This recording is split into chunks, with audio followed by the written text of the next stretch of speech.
The Security Weekly News, episode 224. I'm Doug White, and welcome to the week of 17 July 2022. We got Roaming Mantis, the FBI, MageCart, CloudMensis, FreePBX, Russia, and liquid-cooled laptops. We also have a special guest, Rich Mogull from Firemon, on this episode of the Security Weekly News. This is Security Weekly, for security professionals, by security professionals. We interrupt our program to bring you this important message. It's the show that keeps you up to date on the latest security news twice a week, your trusted source for accurate security information and expert analysis. It's time for Security Weekly News. Monitoring and maintaining compliance is a never-ending struggle with a high price of failure. Firemon helps customers meet complex and varying compliance requirements. Firemon has fully customizable reporting, analytics, assessments, and dashboards to meet the compliance needs of any organization. With Firemon, compliance reports take a tenth of the time, and real-time continuous compliance eliminates the anxiety and headaches of audit preparation. Improve security outcomes by improving security operations with Firemon. Visit securityweekly.com/Firemon to learn more. Right now, everybody is talking about cryptocurrency, and the cyber criminals are hiding in the conversation. Cyber criminals use social engineering loaded with urgency and fear to successfully prey on your company, your employees, and your customers. Spear phishing is just one of the 13 types of email threats. Barracuda has identified 13 types and shows you how you can protect your company, your customers, and your reputation. Find out about the 13 email threat types and Barracuda email protection by going and getting your free ebook at securityweekly.com/Barracuda. That's securityweekly.com/Barracuda. All right, it's the Security Weekly News. First up, Roaming Mantis is an APT that emerged back in February in Europe. And after that, they pretty much went all over the world. They targeted a wide range of countries, including the United States and other European countries. And they were particularly targeting Android and iOS users. So this was all sort of personal device kind of based stuff. The latest attack that was reported on this was centered in France. And the reason I mention the countries is because they restrict access to the attacks to wherever they're targeting. So it's kind of like other people that try to get targeted. But this attack in France compromised apparently tens of thousands of devices. The approach basically, you've already seen it. It's SMS text messages. The ones, they say, hey, you got to click here, download some malware. Yeah, that, the ones. But the iOS version apparently doesn't do much. It's just a straight-up phishing attack for Apple credentials that pop up. Sequoia says that Roaming Mantis is now dropping Xloader on Android devices using this approach. So Xloader, which is a modular malware, is able to create all sorts of different things depending on what's loaded into the back end. And in this particular case, it is being used to create remote access to devices, information stealing. It can allow the device to be used for SMS spamming, so on and on and on. So all the typical things. This one in France is typical. Basically, the messaging that comes says a package has been sent to you. We can't deliver it. Please click here to arrange delivery. I mean, if you haven't gotten one of these, you must not have, like online connectivity or something. But the iOS version, when you click the link on that one, it only redirects you to a phishing page that looks like an Apple login and then steals your Apple credentials, which is bad, but very, very common kind of thing. The Android version delivers an Android package kit, or an APK. And the campaign is very targeted, and users who are not in France who click these links get a 404. So that's kind of interesting approach. The Android packet kit then mimics a Chrome installation. So I guess they use like the Chrome installer type of approach. And, basically it asks for permissions and so forth, and then asks for approval to allow it to do things like intercept SMS messages, make phone. I don't think it specifically says that it wants to intercept SMS messages, but it's basically asking for permission to do that. Make phone calls, read-write permission, manage the system alerts, and all sorts of, there's basically can do just about anything depending on what's loaded on the back end. So Sequoia indicated over 90,000 unique IPs have requested the Xloader download from the main command and control server so far that they've tracked. So it looks like it's probably a pretty successful targeting campaign in France. It may be time, for another update to your users about smishing type attacks, since this one's pretty dire if you're an Android user, and it's sort of dire if you're an iOS user. The FBI in the United States issued a warning today that warned of criminals contacting investors with fraudulent crypto investment apps, which would basically just steal your money. I mean, it's like the modern age, right? It's like all I got to do is I just contact you and go, hey, give me all your money. And you go, wow, cool. And you give it to me. The FBI said that they have information that criminals have already stolen approximately $42.7 million from 244 victims at this point in this campaign. The report indicated that there are several company names being used, including Yeebit, like YIBIT, or Ybit, maybe, I don't know how you say it, which operated between October 2021 and May 2022, and Supayos, or Supay in November of 2021. And obviously they can change names and do other things on the fly. According to the report, this is a very common tactic the FBI has observed, obviously, and other criminals have been using this same approach as well. Basically what they do is they send out a link to a crypto app which promises whatever it is you want, right? So greater returns, cheaper prices, whiter whites, less filling, tastes great, you name it, any of those things. And you click the link, and then people install it. But now, unlike this malware, you install these apps and you put your wallet in, and then basically they take your wallet, and then that's it. So the FBI has also issued a warning about investment apps, which may be doing the very exact same thing, trying to get you to transfer your retirement or your stock portfolio into an app, again, promising bigger returns, better returns, lower prices, whatever. And, and again, when you transfer all that stuff in, they transfer it right back out. And so then it's gone. And these are pretty problematic because getting this stuff back is going to be very, very difficult. The advice goes on to warn that, of course, you should be using MFA on all your investment account, that you should deny any request to use remote apps, and that in any financial, and I would certainly agree with this, anytime you're dealing with financial stuff, always verify that the company that you're depositing money with is an official company, that you have gone to that company with their official site, email, and so forth, and you did not click a link that is taking you to some other site or whatever. And you may want to call them and verify that they're actually real, and even then, that may not be enough. So be very careful with your money. As long as we're on scams today, we get on these every now and then. You may also want to warn your people about skimmers again. I warn people about skimmers all the time. I'm that person you see at the gas pump pulling on the little scanner. But this one's a more virtual type skimmer. According to this story, more than 300 restaurants have had card details and user information stolen using skimmers in 2 different campaigns that were targeting 3 different online ordering platforms. MageCarts, if you don't recall, they've been around a long time. MageCarts are JavaScript, of course, that basically grab credit card data off the web page as you're inputting it. So if you're typing something into a screen, they're going to grab it. So it's not like a physical skimmer that you find on a gas pump or at the grocery store. But, this was stuff they were warning people about back in 2001. I just literally the other day, we were looking at some stuff from a long, long time ago about the internet. And I was looking at some things I wrote back then talking about, be very careful about people trying to skim your information. So basically it grabs it and then forwards it to a command and control server. Recorded Futures was the company that was reporting on this. They said their threat detection tools had identified 2 separate campaigns, and they were injecting malicious code into the following: Menu Drive, Harbor Touch, and InTouch POS. So these are all these little services that are like, DoorDash and these bigger services. And there's about 1,000 of these things now, because every time you go to any company, you search for any restaurant, anywhere. I was doing this last night, I was searching for a restaurant, and there was like 15 different little ordering services that were all linked into that web page that I'd never heard of. So Menu Drive, Harbor Touch, and InTouch POS. There's literally a new one of these probably every hour.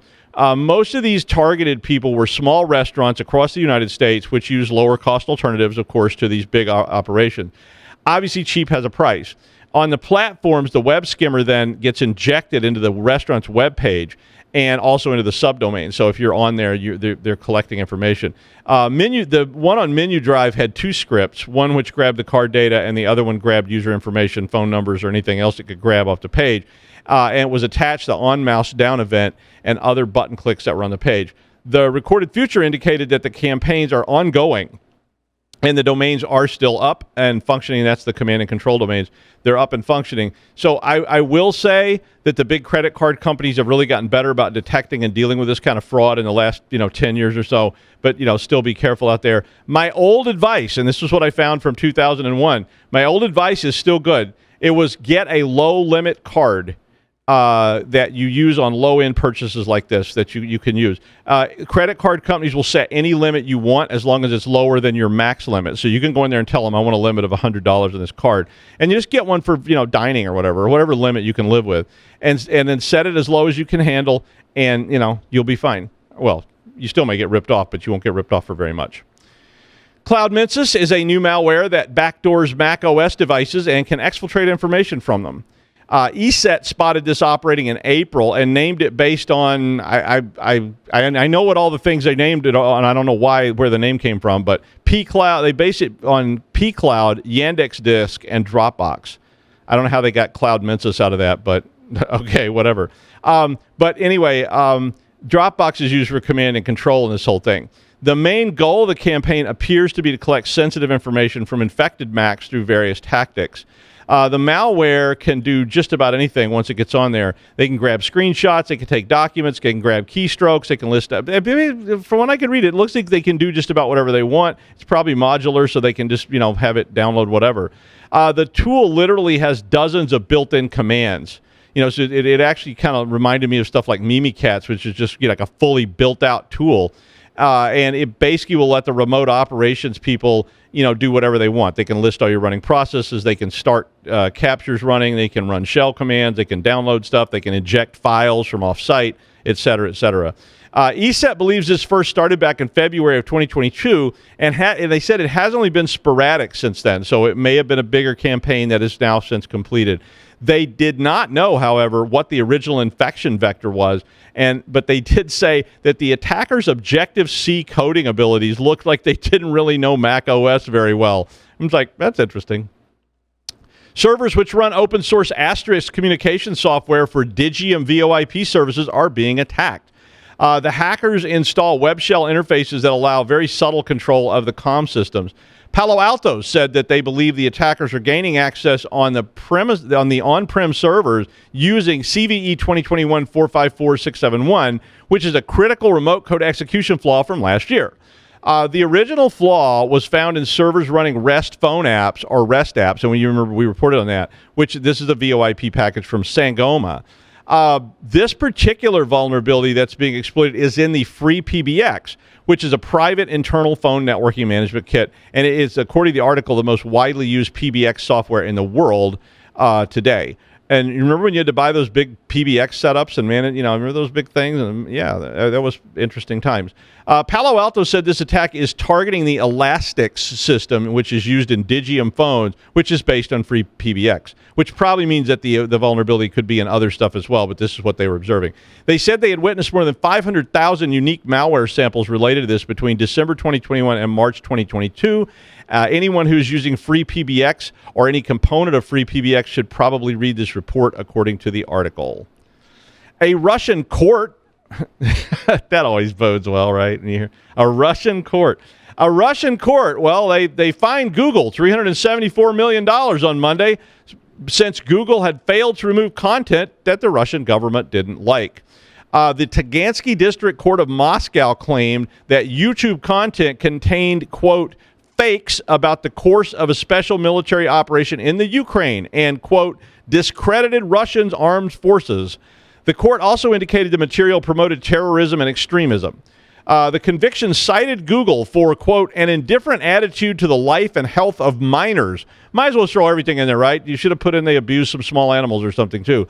But anyway, the court imposed a punishment on Google that Google users in Russia will receive warnings about Google's misdeeds with searchers when they do a search, and that they will not allow users to buy ads tied to Google search results or on YouTube. So they can't click through. They try to block them completely. According to the article, Google regularly receives fines in Russia, but they've really been a lot smaller than that in the past. Mr. Putin announced in a separate video conference that Russia would be developing its own domestic technology, presumably to replace Google in the near future.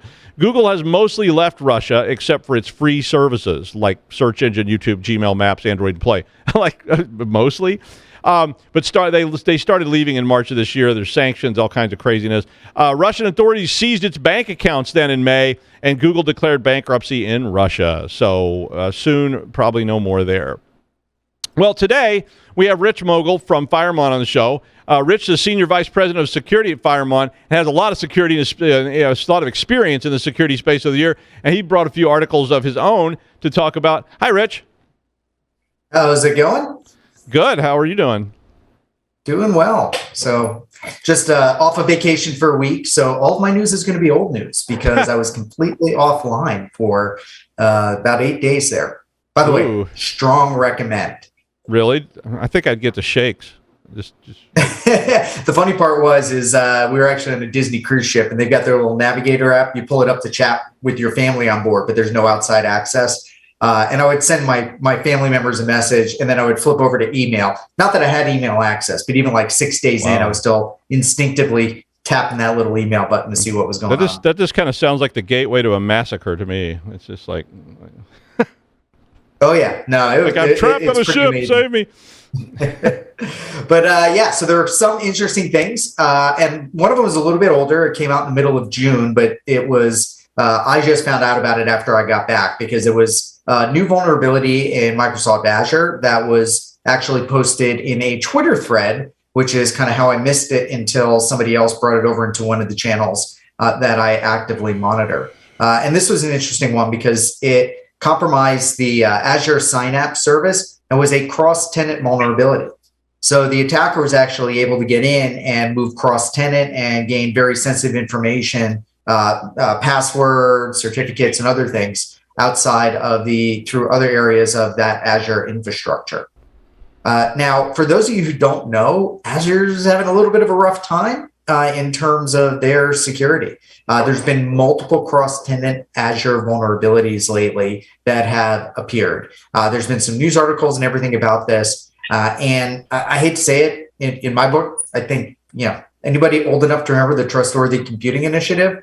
Well, I think it's time for a Trustworthy Cloud Initiative to come out of Microsoft because they've got some of the best security people in the world, but we're fairly consistently seeing multiple of these kinds of vulnerabilities appearing even on a monthly basis at this point.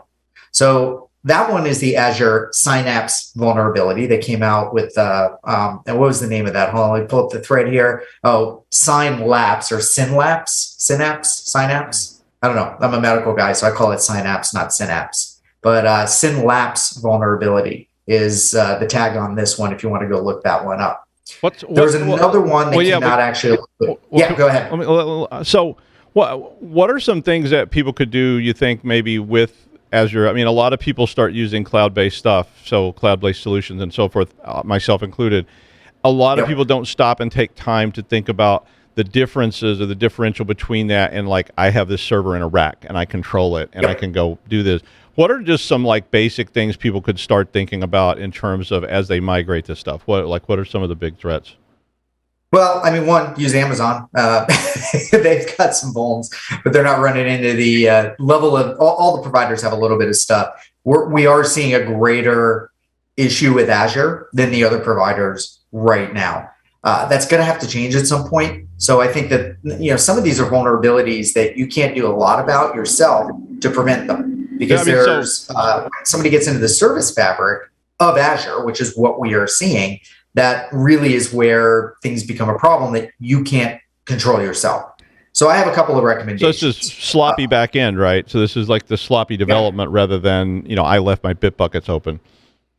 Yeah, exactly. Okay. I mean, look, there's a lot of info out there about the normal fundamentals for cloud security. It's the kind of stuff that, in my job, it's day to day what I do. And, we've got monitoring tools and everything else out there to help identify these kinds of things, threat detectors and all that kind of stuff. But in terms of these provider level issues, there's probably about 2 or 3 things that I've started to recommend. So the first is you need to pressure your provider. And especially right now, we need like large financials and large companies to really start pushing Microsoft government, because we know there's a lot of deployments among those demographics they really need to be pushing Microsoft harder on this. Like, these are becoming unacceptable at the rate that we're finding these kinds of things. Because if independent researchers are finding these, you can bet that Russia and China and Iran are finding these things in North Korea. Number two is pay attention. So get monitoring outside of Azure sources, because Microsoft's not going to promote these things the same way. Keep a good eye on cloud security feeds. There's a cloud security Slack that's a really wonderful community that's got a lot of great information. There's, and this leads into my second piece that I'll talk about in a minute, but there's now a new open cloud vulnerability database. We'll see how well that gets picked up and how well that's kept up to date, because it's very early days for something like that. But you have to watch for these kinds of vulnerabilities and do your own analysis to figure out if you are affected and what you need to do.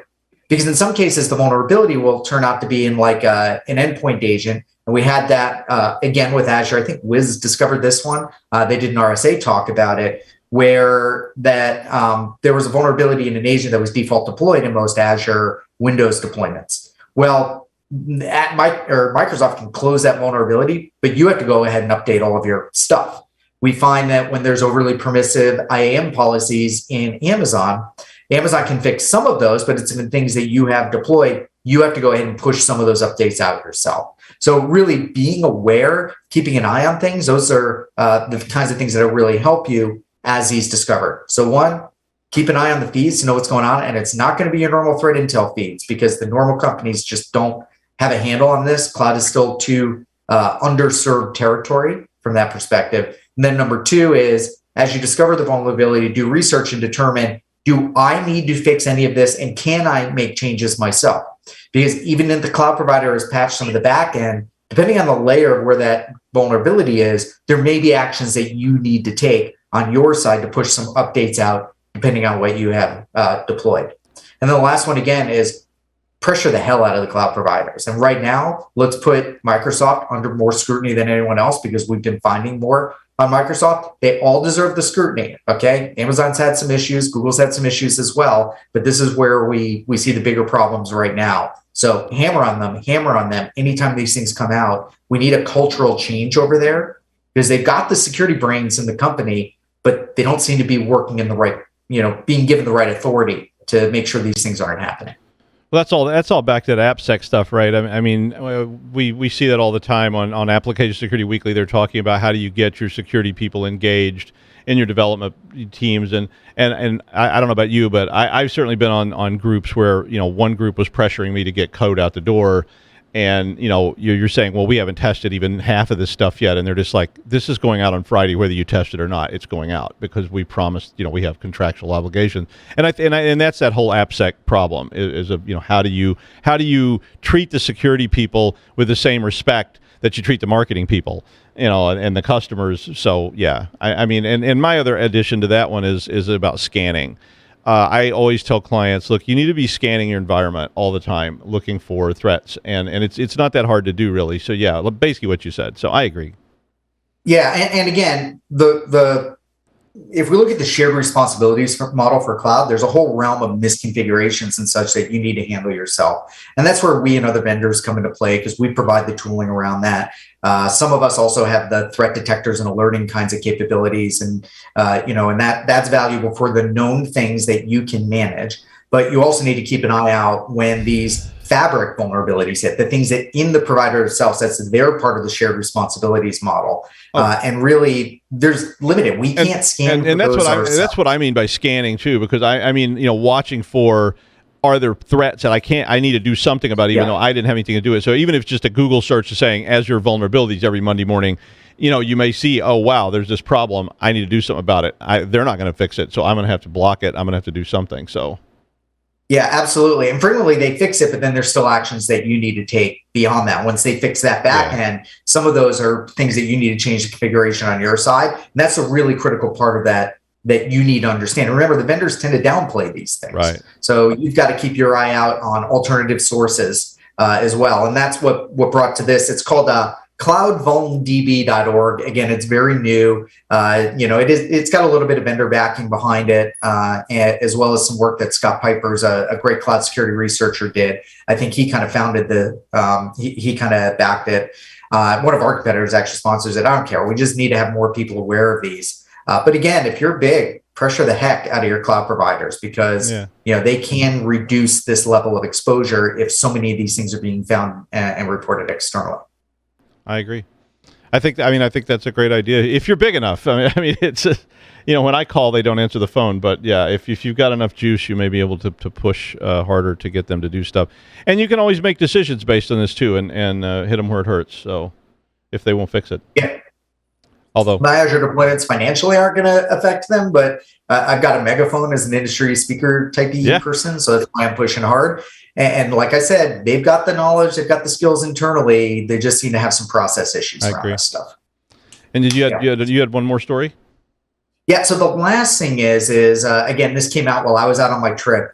Now, and probably everybody knows because I can't shut up about it. I'm a paramedic and I do disaster deployments. I did a bunch of COVID work and everything else. I didn't get COVID at all during any of those deployments. I did get it at RSA, even though I masked extensively at RSA. And we are in conference season now with the summers, and some are better or worse. I'm about to go to a conference called Forward CloudSec, FWD:CloudSec, out in Boston. It's tied, it's kind of like a B-sides but I call it the A side, where the Amazon conference is the B side to me because the content here is so great. And they have a vaccination and they have a masking requirement, which is wonderful. But we're going into Black Hat and DEF CON. DEF CON's got a masking requirement, which I think is great. No vaccination requirement. I'm okay with that because people are getting infected, even vaccinated at this point. And then Black Hat has nothing in place. I'll actually be minimizing my time and exposure there personally. But Rob Graham, if you followed him on Twitter and know his career, he's been a really deep part of our security community for decades at this point. He did a wonderful post and experiment where he actually went out, bought a whole bunch of masks, and bought a fit test kit. Now, if you've never done a fit test, I've done a bunch of these. I have to have a fit test annually. I've actually been rotated around a different mask as facial stuff changes or whatever else. But a fit test is a way you put you put your mask on, you put a hood over your head, and then you spray this noxious, it's either sweet or bitter thing that has the molecule size that your mask should protect you against, and you move your head around in different ways and see if you can taste it or smell it. Really critical thing that most people don't get to do. Rob went through, did a bunch of fit testing and testing of masks. Really great post. He put it up on Medium. If you go ahead and look up either my Twitter feed or Rob's feed, it's ArataSec, I think is his Twitter handle. But my recommendation is, as we're rolling into these things, be cautious. And I did get infected finally. I got infected at RSA. Even though I masked extensively, I didn't wear my mask at some evening events. I took certain calculated risks, and bam, I got it. We let my daughter go to camp, even though there were some protections in there. She got it. We just got back from a family vacation. I let my son take his mask off for the last day of vacation, and he got it. So these new variants, a large number of people are going to be infected. It's going to be full deep pandemic mode at the conferences. And if you don't want to get it, everybody makes their own risk decisions, but we are risk professionals. And understand that the only thing that's going to work is an effective N95 mask. You won't be able to fit test if Rob's got some hints in there, like if your glasses fog up, it's a bad fit. Things like that. Those can make a difference, because when I deployed in the middle of COVID wards with no vaccinations yet, tons of COVID positive patients surrounding me, providing face-to-face medical procedures, including airway procedures and sticking them with needles and such. And I didn't get infected. I went to a party at RSA. I got infected. How many people have said that before? I beat it for 2 years, and then I went to Switzerland in June, and I got it. So I don't know if it was on the plane or it was in the airport crowds, because there was absolutely no controls at all anywhere. The airline had no requirements. The airports were jammed shoulder to shoulder with people, and it was like being in a mosh pit pretty much at that point. And well, that's great advice. I certainly encourage everybody to check that out with a fit test and all that. I've never even heard of that before. I have seen some people with hoods over their head, but I think they might have been smoking weed under there. But I mean, I don't know. That might yeah, it works work. great as a hot box. Yeah, that maybe employee, it might be an effective test. But thank you so much for joining us, Rich. I appreciate your time. And finally, in the big book of, well, it might be ironic, it might be stupid, it might be cool, I don't know, but Tuxedo Computers, a German company, released a 15-inch laptop for super high performance earlier this year that has an external cooling module. Yeah. The cooling module is called Aquarius, and not Aquarius, but Aquarius, and it is used to try and keep the high-end CPU in the laptop under control because, it's really fun to have a gaming laptop on your lap, yeah. So, now I don't know about you, I love liquid cooling. I do. I've been doing it literally since the 90s we were doing liquid cooling. I've wrecked a lot of stuff. I've made huge messes. I had a lot of fun, and I built quite a few that worked really well. But I think if the laptop is that hot and you have to lug around a radiator with you, now the radiator doesn't look that huge in the picture.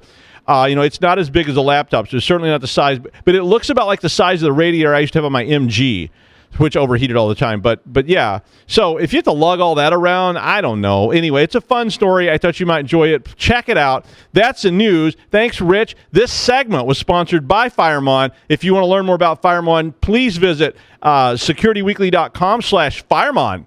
And we'll see you Friday for the wrap-up show. Thank you, Rich. We'll see you next time.